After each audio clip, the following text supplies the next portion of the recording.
नारी निर्यातना बंद करो सुरक्षा हमर दाबी सुरक्षा हमर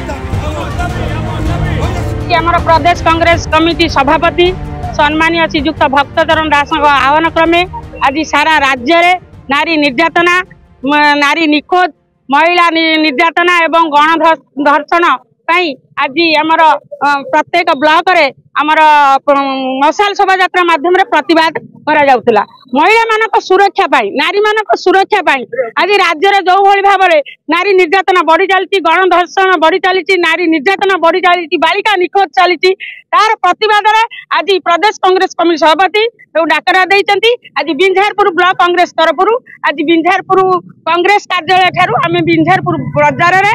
मशाल शोभा यात्रा माध्यम रे प्रतिवाद करूथुलु महिला मानक सुरक्षा पाई नारी मानक सुरक्षा पाई नारी निर्यातना बंद करिया पाई बालिका निखोज पाई आमे आज मशाल शोभा यात्रा माध्यम रे प्रतिवाद जनऊ मानक पाई सबले कांग्रेस सरकार कांग्रेस दल सबले नारी महिला सुरक्षा पाई सबले तत्पर आज मध्य तत्पर होइछि आगुरु हेइथिले आज भी मध्य तत्पर अछि कांग्रेस दल।